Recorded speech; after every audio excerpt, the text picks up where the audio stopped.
One of the most common groups of questions that I get revolves around what would be good to hold in an income-focused portfolio for someone who's retired or about to retire. And it's something that I think about pretty consistently as I prepare for my own future later on down the road. So in this video, I'm going to discuss and give my own opinions as to what I think retired income investors should prioritize when constructing their portfolios and the types of investments that I personally would hold if I either didn't want to work or was no longer able to work. Probably the biggest issue, though, when attempting to answer what are the best holdings for retirement revolves around the size of someone's portfolio. Someone who can only save up $500,000 for retirement is going to have a different portfolio than someone who saved up $5 million.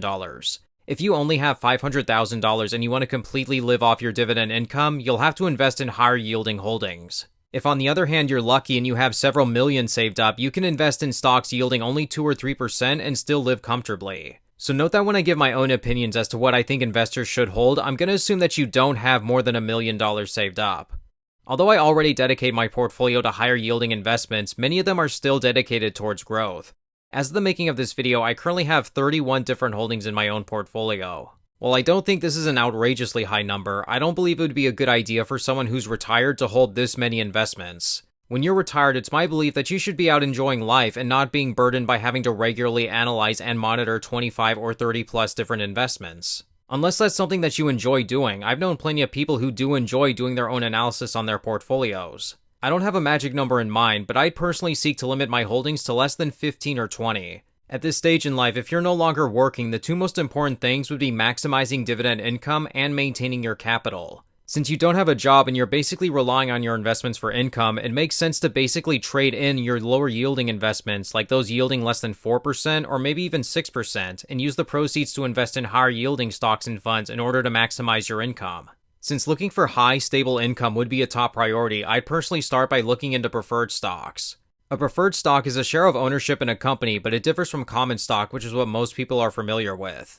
You might be familiar with these ticker symbols like NLY, AGNC, and OXSQ. These are popular common shares of some companies. But sometimes in order to raise more capital, a company may, instead of issuing new common shares of their stock, choose to instead issue preferred shares of their company's stock. For example, NLY has NLYPF, AGNC has AGNCP, and OXSQ has OXSQL. These would be some examples of preferred shares that investors can choose to invest in. In a way, these types of stocks are actually more like bonds because all of them pay a set amount of dividends each quarter, and they usually yield between 6 and 10%. Holders of preferred stock don't have voting rights, and they're also more interest rate sensitive. With interest rates currently being so high right now, it's resulted in practically all shares of preferred stocks being down until we see rates get cut. Another disadvantage, particularly if you're younger, is that you don't see any long-term share price or dividend growth. We'll take a look at an example. NYMTM is one of the preferred shares of stock for New York Mortgage Trust, ticker symbol NYMT. This stock has a par value, which is unique to preferred stocks, of $25. This literally means that this is what the company has deemed the value of it to be. As a result, NYMTM started trading in 2019, and you can see it's always traded around $25, sometimes a little more and sometimes a little less. You can see it had a massive drop during the pandemic, but it did recover and it kept trading around $25 for the longest time while still paying a consistent quarterly dividend of 49 cents per share. But you can see as soon as interest rates started to increase though, just like the value of bonds, the value of preferred stocks dropped and are still below par value while rates remain high. So if you're a 20-year-old dividend investor looking for long-term growth, you're not going to find it owning preferred stocks. But here's what makes it such an appealing type of investment for retirees or people who just love stable income. Preferred stocks have a higher priority when it comes to dividend payments. If a company has both common shares and preferred shares of their stock, they legally have to pay preferred shareholders their dividends before common shareholders. So if a company falls on hard times, they may reduce the dividends of their common shares, but they still have to pay the preferred shareholders their dividends if they're able to. This is exactly what happened to New York Mortgage Trust. You can see that while their preferred shares have kept the same dividend payment for the last 3 years, their common shares have had to go through dividend cuts. So with high dividends and stable share prices, preferred stocks I think are a great consideration for retirees. In my opinion, the best way to invest in preferred stocks is through an ETF or a closed-end fund. There are a few good options out there that exist, but my favorite is the Virtuous InfraCap US Preferred Stock ETF, ticker symbol PFFA. Unlike investing in individual preferred stocks themselves, PFFA pays monthly dividends, is well diversified, and it isn't thinly traded. It also offers a high dividend yield exceeding 10% as we're still waiting for interest rates to get cut. In my opinion, a preferred stock fund like PFFA would make a great cornerstone for any income-focused portfolio to help maximize income during retirement. Another really important asset class to be invested in when focusing on income are business development companies. I already hold plenty of these in my own portfolio, honestly probably a little too many in my opinion. But this asset class is one of the best for people looking to maximize their income. They pretty much all yield between 8 and 10% on average depending on if they're more focused on debt or more focused on equity. I'm sure I don't have to explain them to my regular viewers, but BDCs are companies that lend money to small and medium-sized businesses with proven track records who need the money to help grow, and in turn they pay the BDC principal plus interest. I would probably consolidate all of my BDCs into just 5 different companies, probably not more than 6 or 7. The ones that I would hold would be the ones that have the longer established track records of consistent performance. My bread and butter BDCs would include the following. Ares Capital, ticker symbol ARCC, is the largest BDC in the world and also one of the oldest in this sector.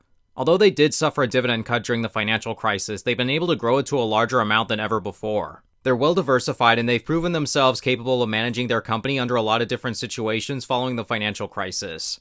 Another must-own BDC in retirement, in my opinion, would be Main Street Capital, ticker symbol MAIN.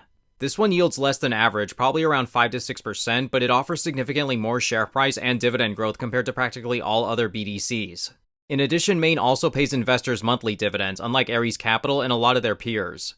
A third BDC I definitely own, despite them not having a long track record, would be Blue Owl Capital Corporation, ticker symbol OBDC. Although they're a newer player in this sector, they're already the third largest BDC and they have a really good portfolio of investments. They've also done a pretty good job in raising their dividends and paying special dividends occasionally.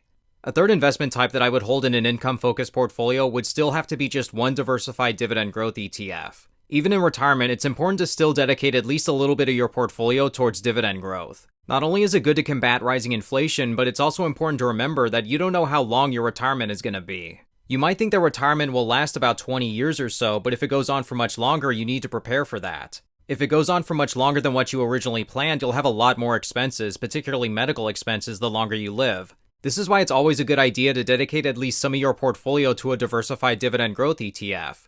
My personal choice, if you don't know already, is SCHD, but there's a lot of other great choices that exist, including VIG, DGRO, VYM, and so on.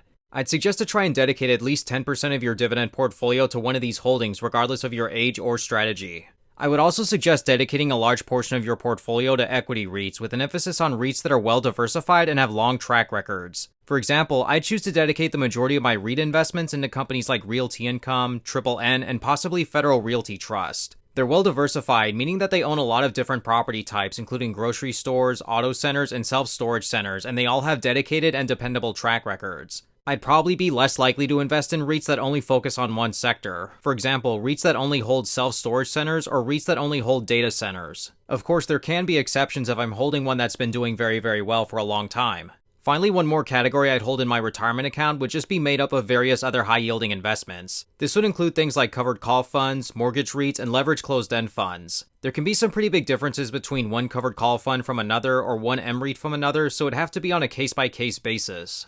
Depending on each individual holding, I think that investments in this category have a higher potential to be riskier than what we've already looked at. Again, just like with everything else, I would look at investments that have long, good track records. I'd probably never retire off anything I consider too risky, which I would consider to be equity-linked notes, for example, or any of the yield max funds. Again, it's hard for me to answer the question, what would be a good portfolio for all retirees, because there's just so many variables at play here. Your age, your portfolio size, your risk tolerance, and any tax implications make it difficult to give an answer for every single viewer. I also really didn't give any percentages as to how much of each type of holding I'd recommend having because, again, of all the different considerations. But I just wanted to share what I would personally do if I was switching from a growth/income portfolio to practically all income.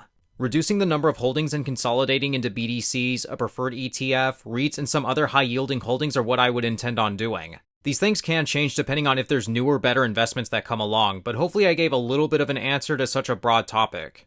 But with that being said, that's going to wrap up today's video. If you're interested, feel free to check out my Patreon where you'll find an Excel sheet of all of my holdings updated monthly. Plus, it'll give you access to our Discord channel where we discuss higher yielding types of investments. With that being said, thank you all so much for watching today's video. If you liked what you saw, then feel free to hit that like button below and click subscribe if you want to see higher yielding investing strategy content. Again, thank you all so much for watching today's video, and until next time, take care.